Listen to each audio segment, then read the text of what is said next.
할렐루야. 설 명절들 잘 세셨죠? 우리 아이들 세뱃돈 많이 받았나요? 표정들 보니까 별로 많이 받은 표정들은 아닌 것 같은데. 감사합니다. 우리 옆에 분들과 한번 인사해 볼까요? 잘했을 때 칭찬하고, 잘 못했을 때 위로합시다. 보면서 해야죠. 자, 다시 잘했을 때 칭찬하고, 잘 못했을 때 위로합시다. 원래 칭찬이란 말의 의미가 그렇고요. 위로란 말의 의미가 그래요. 칭찬, 잘했을 때 칭찬해주고, 그리고 잘 못했을 때, 실패했을 때 위로가 필요하죠. 근데 우리는 보통 바꿔서 하는 것 같아요. 오늘 이 말씀 중심에서 실패, 과연 하나님의 은혜인가? 실패, 과연 하나님의 은혜인가? 라는 제목으로 하나님 말씀 증거하겠습니다. 사람들은 실패와 실수가 하나님이 주신 은혜라고 말하지만 저는 그 말에 동의할 수 없습니다. 왜냐하면 저 같은 경우 실패가 은혜가 아니라 오히려 마음의 큰 고통과 짐으로 남아있기 때문이고, 또 상담의 현장에서 만나본 많은 사람들은 실패 때문에 고통을 당하고 있는 것을 제가 직접 보았기 때문입니다. 실패로 인해서 많은 사람들이 아파하고 고통당하는 것을 본 저는 실패가 과연 하나님의 은혜인가? 이 말에 동의할 수 없습니다. 그들에 의하면 실패에 대한 아프고 쓰라린 기억으로 몸부림치고 있지 그것이 감사거리다 라고 말하는 사람은 별로 없어 보였기 때문입니다. 혹여 가끔 감사하다고 말하는 사람들이 있는데 뭔가 석연치 않아요. 정말 그 실패로 인해서 마음에 남은 상처 아픔들을 정말 감사하고 있는가? 별로 마음에 느껴지지 않는 것을 가끔 경험하게 됩니다. 그러기에 실패를 아무리 잘 포장해도 정말 하나님의 은혜여서 라는 말이 쉽게 나오지 않는 것은 비단 저만의 문제가 아니라 생각되어집니다. 또 이렇게 생각되어지는 또 하나의 이유는 한국 사회가 한 개인과 공동체에 대한 실수와 실패를 바라보는 시선이 그렇게 곱지 않아 보이기 때문입니다. 우리가 이 사회에서 살아보아서 잘 알지 않습니까? 이 사회는 실패를 잘 용납하지 않습니다. 실패를 당한 그 사람에게 오히려 비난의 손가락질을 하는 것이 이 사회입니다. 우리 아이들만 봐도 알지 않습니까? 학교에서 시험 이렇게 받아오면 최선을 다해서 해도 60점밖에 못 받았는데 왜 이따위냐 그렇죠. 나름대로 최선을 다한 거예요. 저도 공부에 흥미가 떨어진 게 제가 수학을 잘 못했어요. 나름대로 열심히 했는데 겨우 50점, 60점밖에 못 받았어요. 나름대로 최선을 다했는데 누구에게 좀 위로받고 싶었거든요. 그런데 사람들이 애기에게 그것밖에 못 받아. 너 머리 나빠. 또 열심히 해도 안 돼. 뭔가 칭찬받고 싶었는데 열심히 한다고 다 100점 맞는 것은 아니지 않습니까? 우리 친구들 열심히 해도 100점 맞는 거 아니야? 야, 엄마 눈이 좀 이상해질 수도 있겠네. 열심히 해도 사람마다 다 다른 거야. 그렇기 때문에 열심히 해도 100점 못 맞을 수가 있어요. 근데 이 사회 구조가 그렇다는 거죠. 오슬로 대학의 박노자 교수는 한국 사회에서 매몰된 젊은이들을 이렇게 표현했습니다. 젊은 사람들이 도전 정신을 가지지 못하게 하는 사회 구조다.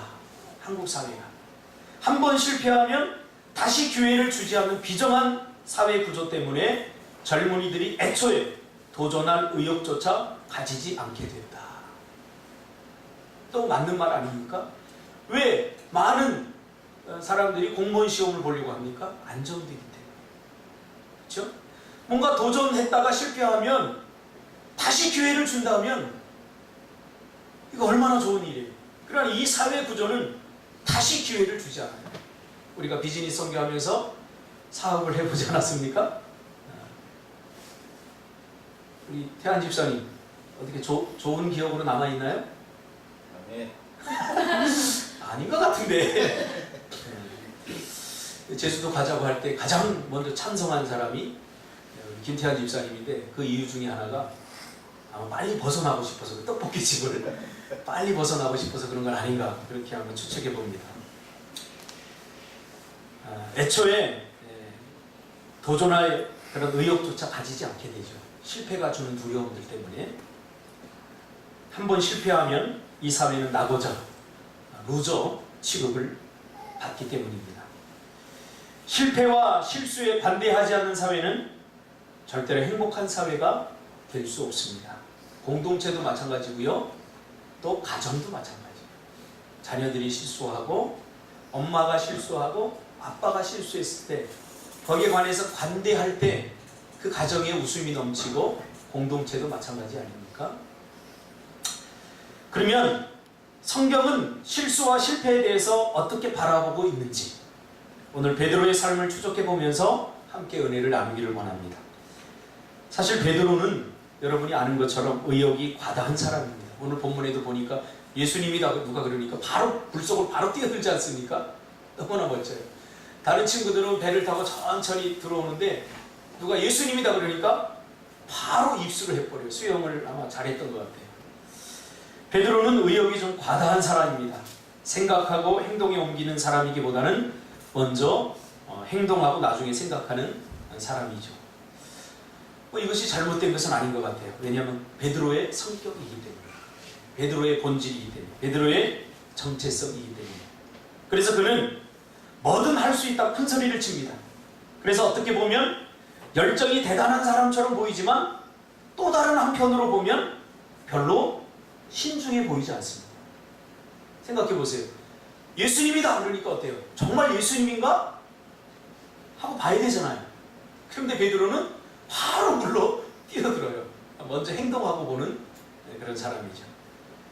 이런 사람들은 실수를 굉장히 많이 합니다. 왜냐하면 생각하고 뭔가를 행동하기보다는 행동이 앞서기 때문이죠. 참 이런 사람 잘못된 사람인가요? 그렇지 않죠. 이 베드로의 특징이에요. 우리가 사람을 어떤 사이클에 집어넣고 아주 멋진 사람을 만들어 놓고 그 틀 안에 맞지 않으면 다 나쁜 사람으로 보는 것은 굉장히 잘못된 시각입니다. 이게 베드로예요. 행동 먼저 하는 거예요. 행동 먼저. 그리고 생각을 나중에 하는 거예요. 고치려고 하고 바꾸려고 해도 잘 안 돼요. 원래 그런 기질이기 때문에. 그렇다고 해서 생각 많이 하는 사람은 또 좋은가? 그렇지 않아요. 이 생각을 하고 뭔가를 하려고 하기 때문에 도전을 쉽게 잘 못해요. 그렇죠?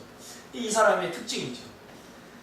아무튼 이 베드로는 그 성격 때문에 참 많이 실수합니다. 베드로의 실수를 조금 열거해 볼까요? 변화산에 예수님과 기도하러 가죠.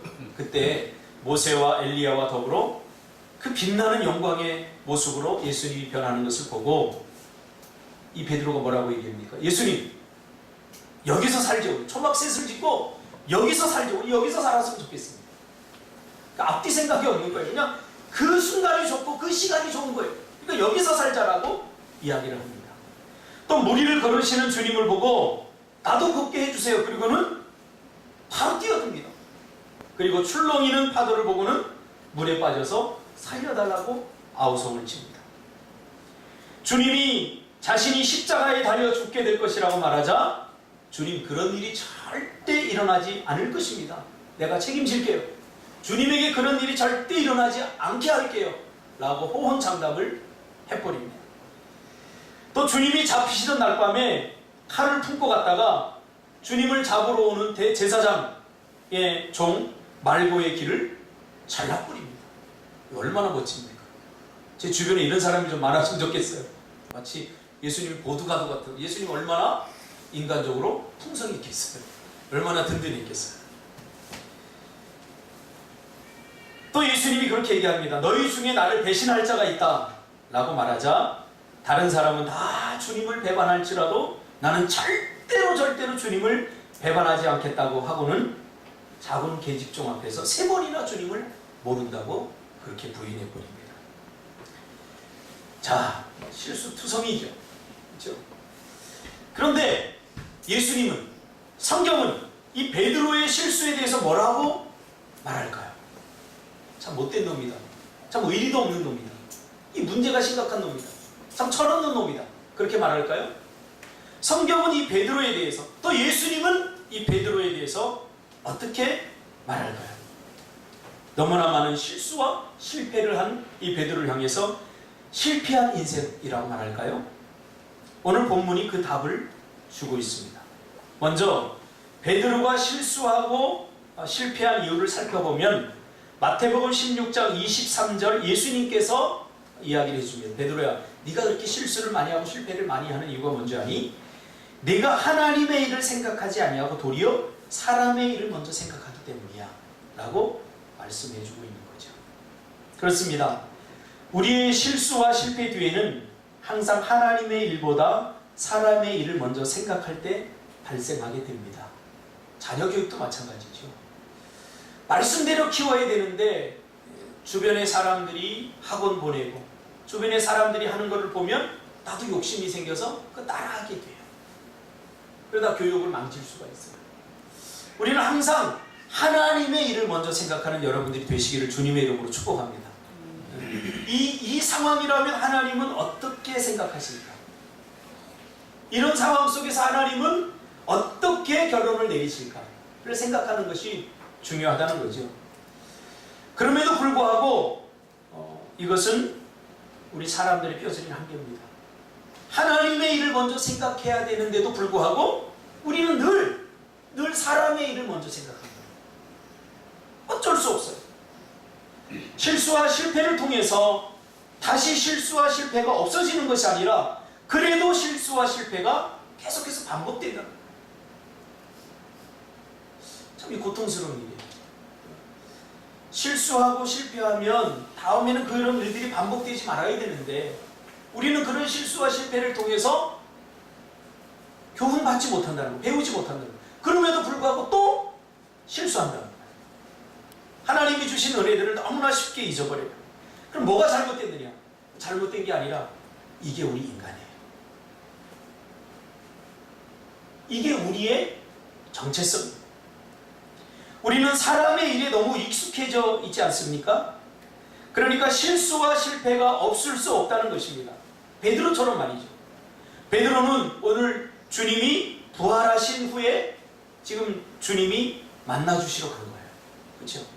베드로가 자기가 그동안 한 일이 있으니까 에랑 모르겠다고 이거 다 이제 버리고 다시 옛날의 직업을 택해서 고기 잡는 곳으로 가지고 제자 몇 사람과 함께. 근데 예수님이 지금 만나주신 거예요. 자, 그럼 뭔가 달라져야 되지 않습니까? 그렇죠? 그런데 갈라디아서 2장 11절과 11절에 보니까 사도 바울이 베드로의 실수를 또 책망하고 있어요. 또 실수하는 거예요. 주님이 만나줬음에도 불구하고. 게바가 이방인과 함께 먹다가 그들이 오매 그가 할례자들을 두려워하여 떠나 물러가매. 성경은 사람의 실수와 실패에 대해서 우리에게 어떻게 말하고 있을까요? 오늘 본문이 그 답을 주고 있는데 우리가 실수와 실패를 통해서 뭔가를 배워서 실수와 실패를 안 하는 존재가 아니라 우리는 여전히 그럼에도 불구하고 실수할 수밖에 없는 존재다 라고 성경은 말해주고 있죠.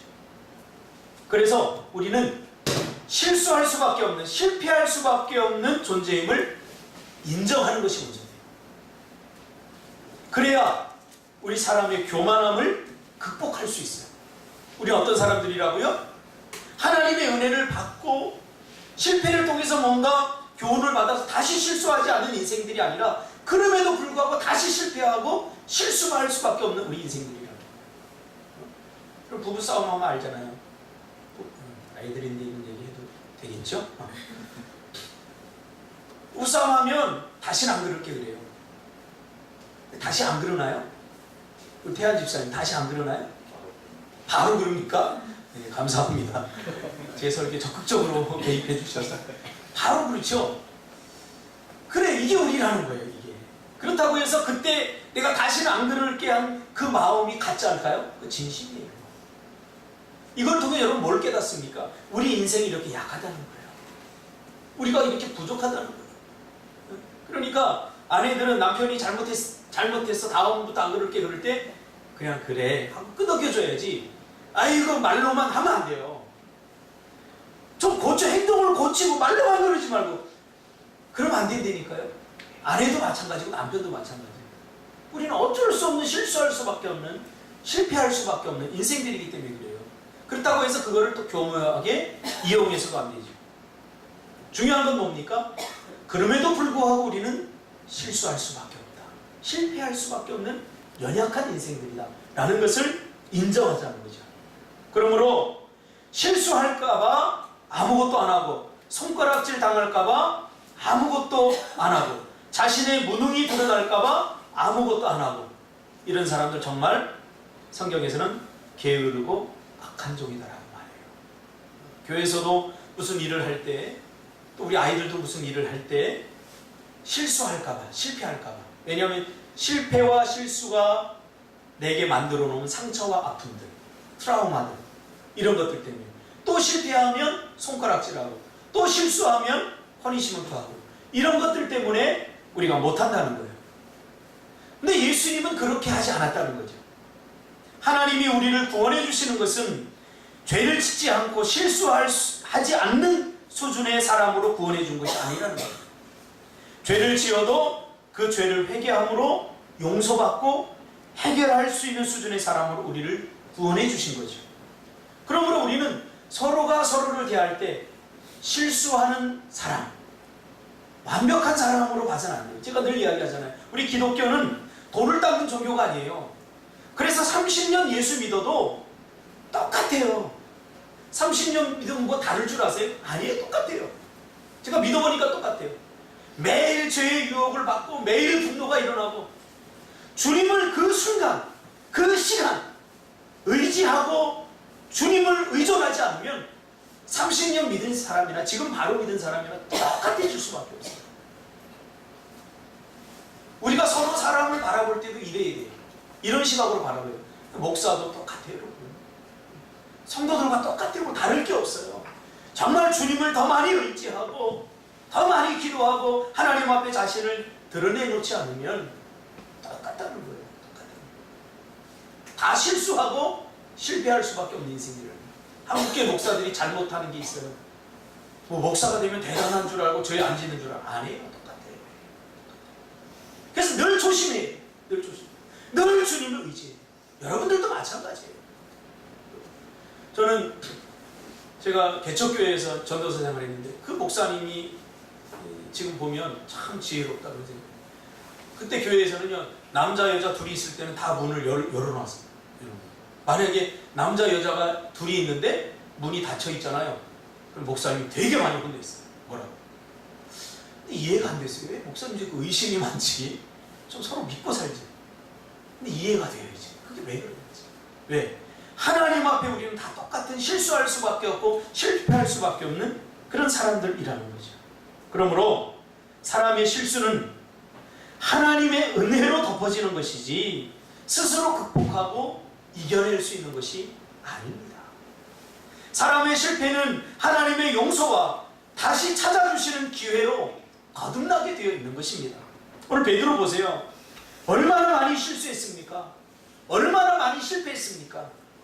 그러나 이 베드로는 예수님이 지금 다시 찾아와 주지 않습니까?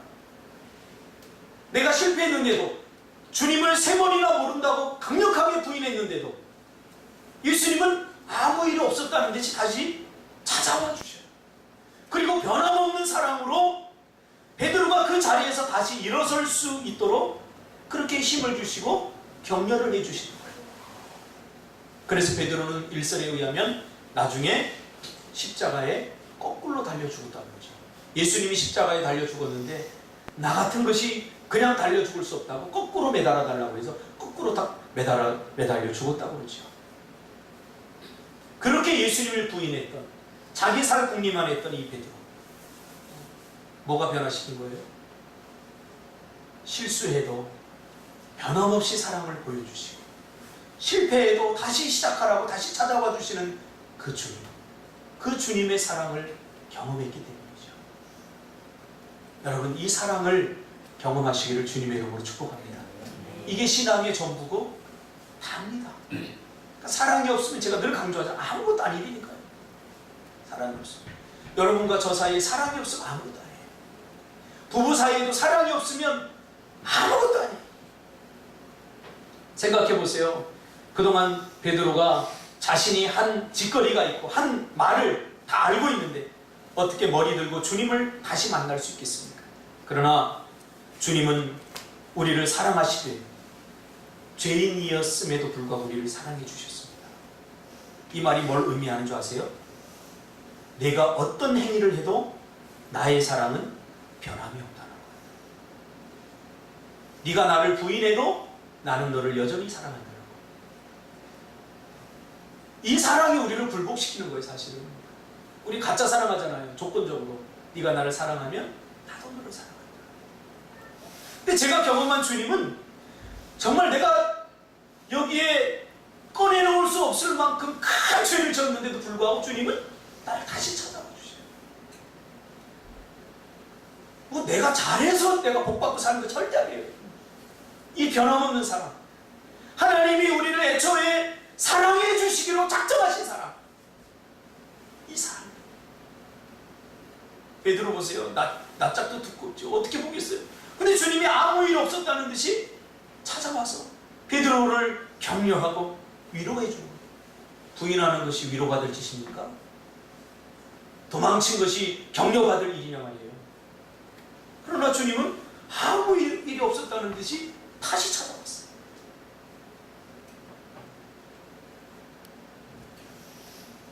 베드로가 자신의 실수와 실패를 통해서 뭘 배웠습니까? 아닙니다.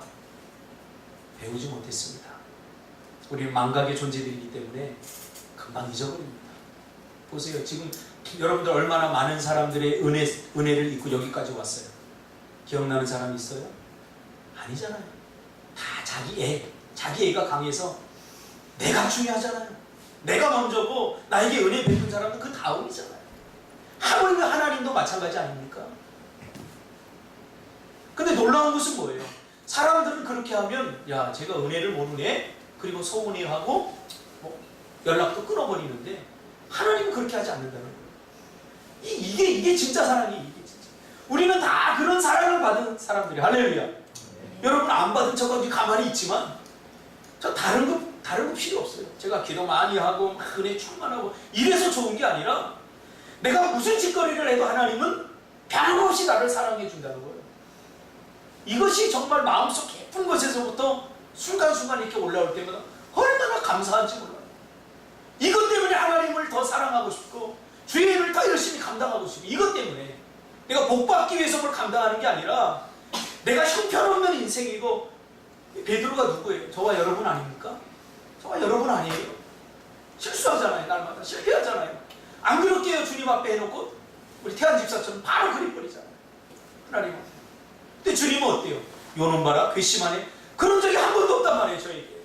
여러분에게는 어떤지 몰라요. 베드로는 이 사랑을 경험한 거예요.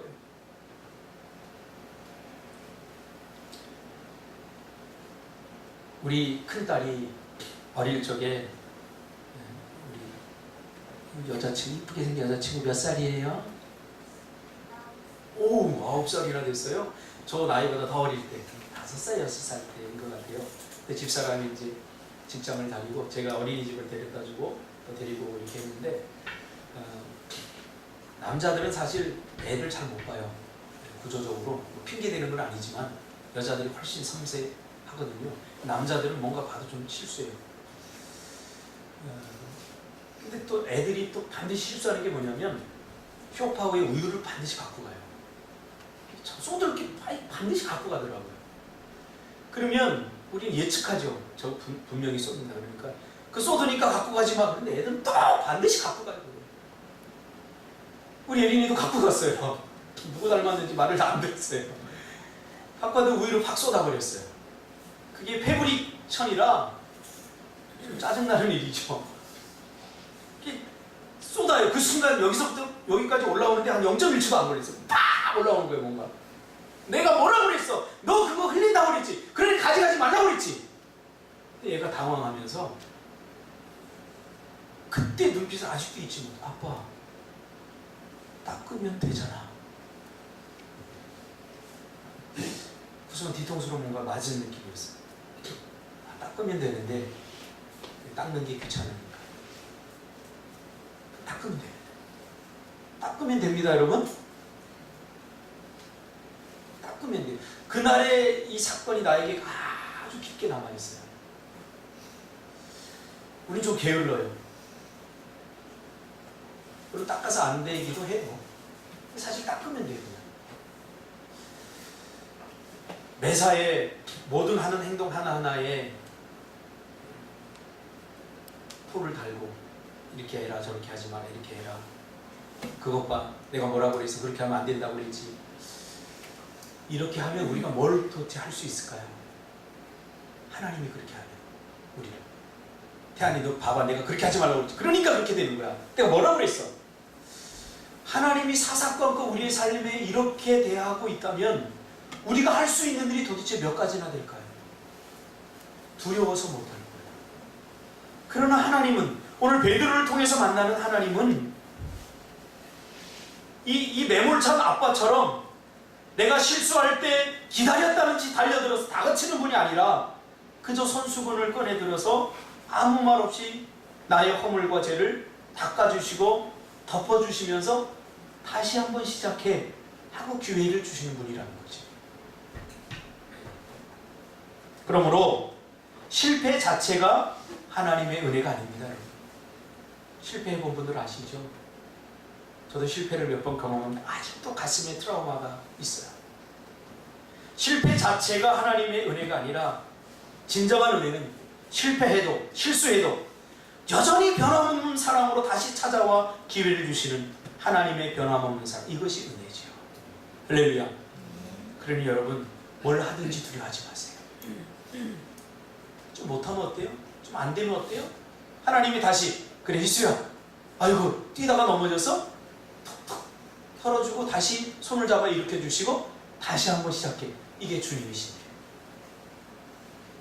저는 요즘 목회를 그런 마음으로 하고 있어요. 뭐가 성공이고 뭐가 실패입니까? 자녀 교육도 우리 김성원 집사님 제가 존경합니다. 알고 봤더니 동산고등학교 후배님이시더라고요.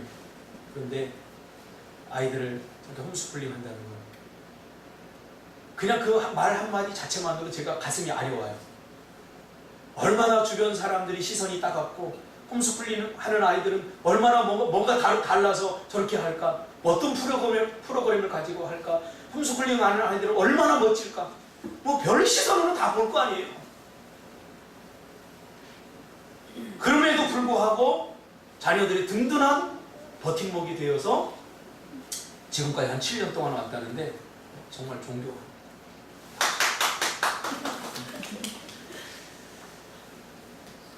두려워하지 마세요. 하나님이 기회를 주시는 분이기 때문에 여전히 자녀가 우유를 쏟으면 그것 봐 내가 뭐라고 그랬어? 너 거기 올라가지 말라고 그랬지? 매몰차게 다그치는 하나님이 아니라 그저 미소 지으며 수건을 들고 와서 닦아주시며 그래 다시 한번 시작해봐 하시는 분이죠. 우리 자녀 교육도 좀 저부터 시작해서 그랬으면 좋겠습니다. 저와 여러분들도 마찬가지인 것 같아요. 좀 목회를 하다 목사가 좀 잘못했으면 아이고 설교는 아주 멋있게 하더니 지도 못하면서 이렇게 하는 게 아니라 저와 여러분 다 똑같아요. 다 실수하는 사람이에요. 또 여러분들은 어떻기를 원하셔요? 제가 어떻게 대해주기를 원하셔요? 내가 불꽃 같은 눈으로 바라보다가 박준성 너 왜 11조 왜 안 했어? 얼굴 탔어 안 탔어? 이러기를 원하셔요? 아니면 그냥 묵묵히 늘 밝은 모습으로 보여주기를 원하셔요?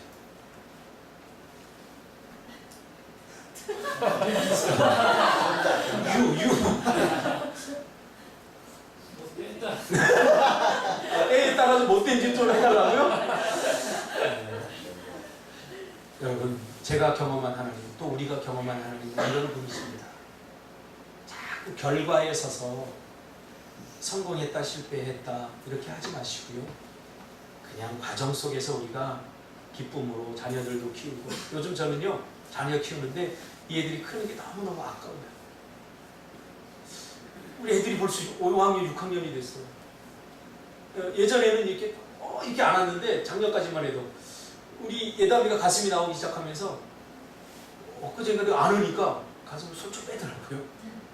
야 이게 뭔가 이제 거리가 생기는구나. 안 껐으면 좋겠네. 우리 청년들도 저도 안 하니까 우리 애들 앉지 마세요 절대로. 옛날 같은 꼬맹이가 아니에요. 여러분 뭐든지 하시기 바랍니다. 시도하세요. 실패해도 괜찮아요. 실수해도 괜찮아요. 또 우리 주변에 좀 실수하고 실패한 사람들 있으면 불꽃 같은 눈동자로 정죄하지 마시고 툭툭 털어주시고 다시 한번 해보라고 격려해 주시고 위로해 주시길, 그것이 예수님의 모습이고 예수님 닮은 우리의 모습임을 잊지 않고 격려자로 서시는 여러분이 되시기를 주님의 이름으로 축복합니다. 기도하겠습니다. 주님,